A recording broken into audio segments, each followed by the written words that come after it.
moments from this second set. It's now 16-12. Watch this. Si Joy Cas has had a lot of contribution for Lyceum in the past few plays. Pero itong si Maiso, 36% successful attacks. And here's the lovely face of Carla Benedicto, 20 years old from Las Piñas City. And again, I do not have a Shakey's Pizza box. I've been doing this for the last 7 years, and nobody listens to me. Let's introduce ourselves to her. Yeah. Maybe she'll share. Yeah, si Mr. Vic Gregorio, tinatawanan lang ako eh. So, Vic, 7 taon na ito. Enjoy to do these games, of course, because our fans get to bring home nice pizza. Good coverage by Lyceum.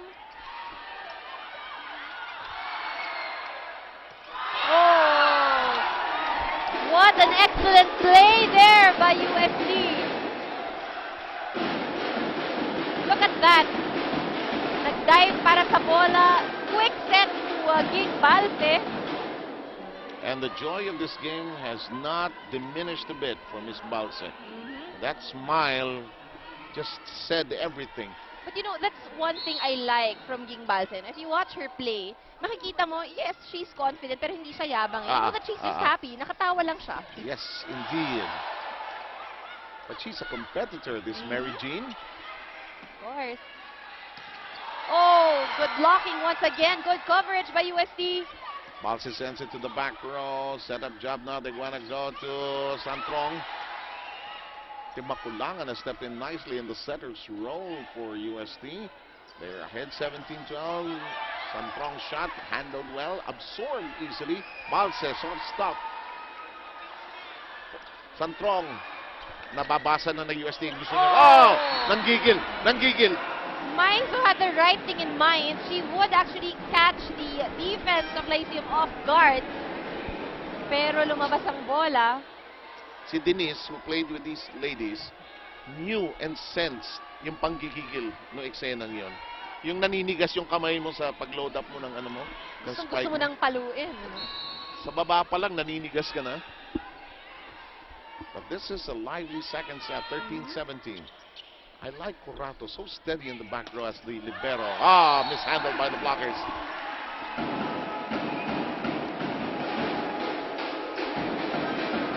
We have Santiago coming in for Ortiz. One of the younger players that we have here for young, pero pinakamatangkad. Yes, indeed. A member of the Philippine youth team last year. And she can replace the pole for the net, actually. That's how tall she is. And such a very good defensive player. But she can also nail it with the quick in the middle. In the meantime, let's go to Lyceum. Tabafunda sets it up. Santrong. Balse. But Ging Balse tried to reach for it. Matangkad siya, naabot niya eh. Hindi lang tama yung tama sa kamay niya. Kasi, alam nung Ale na mali ang pwesto niya. Correct! Kaya dadaanin sana, tumaas sana, hindi naka-down eh. So, ginawa niya, baka sakaling dumaplis, di ba? Dumaplis nga. Nicely done by Santiago, but it's a net touch. It's a net touch. The net. Santiago still cold from the bench. And Coach Ponce de Leon telling Santiago, Villette is telling her, stay on top of the ball. Don't play under it. That's right, especially with the height that she has. She has all the advantage. 18-15. Tabaquero digs in deep.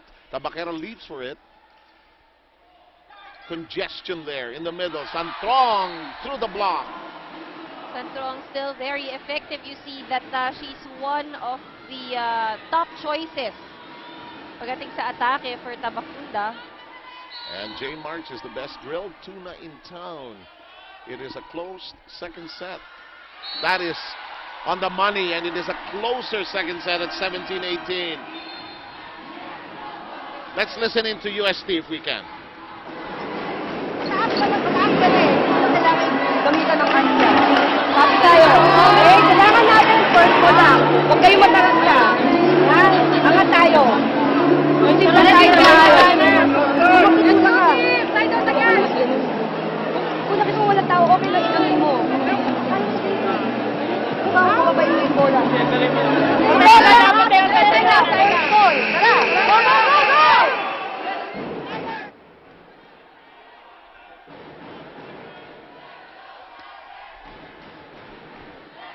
And we're stepping out of Villette Ponce de Leon's timeout.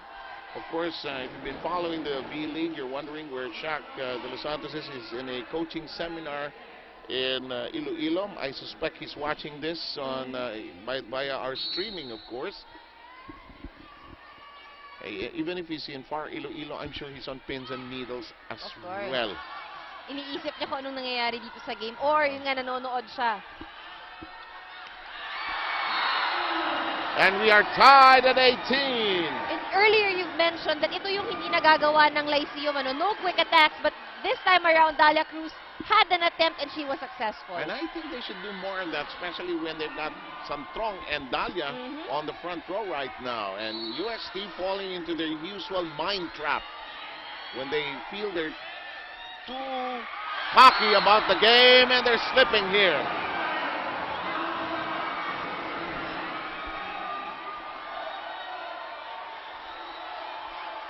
Lyceum scoring the last 5 points.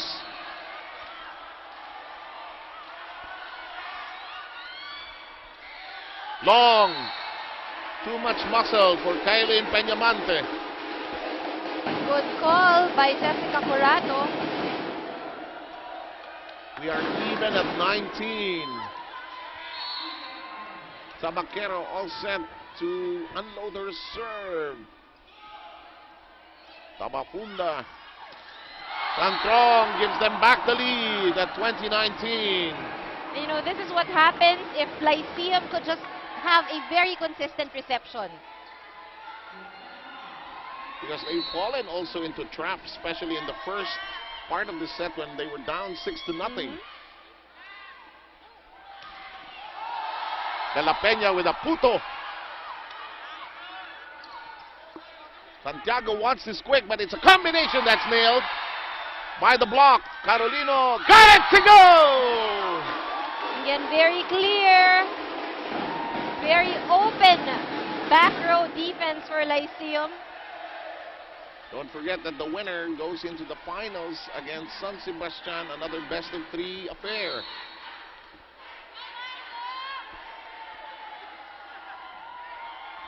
Now for Lyceum, it's very crucial that they actually get the second set. Dahil mahirap, kung third set, I agree. hahabol sila sa UST. Well said. That'll go Lyceum's way. It's a 21-20 second set.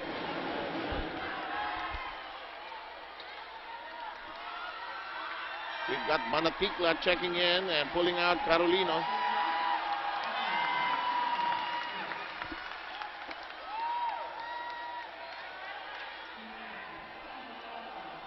The 7th season of the Shakey's V-League presented by PLDT MyDSL, going beyond broadband. That's inside! This time it seems that reception problems may have reversed. Nandito naman sa UST, we've seen a few service aces delivered by Lyceum. The score was 18-13 when UST suddenly hit a dry spot. Long.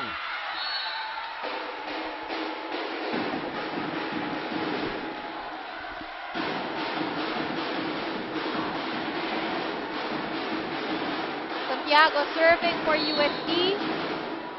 Now they got Balse back because the rotation would not go around. For the longest time, Lyceum had the serve.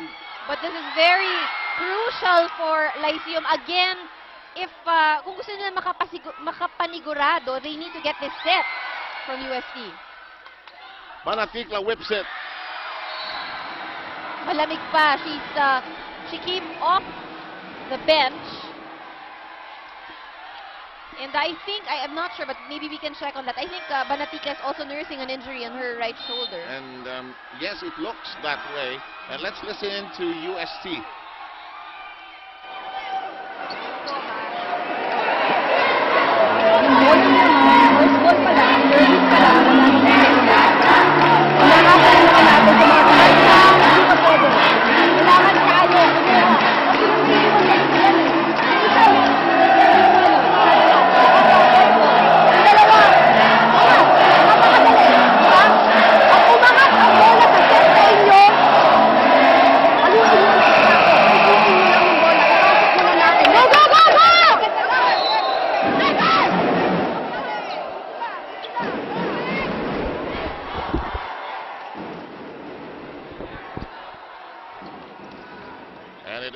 23-21, Lyceum gaining a second win. And their oxygen tank is very much in use here. They're breathing easily here. Rumors about their death were premature, actually. That's right. But you know, they shouldn't relax even if they're up by 2 points dahil itong UST napakabilis din. Dito sa Lady Tigers ang pumuntos. Manatikla keeps it in play. Guliman, Tabafunda going now to Cases. There was a check. Or there was a net violation error, rather.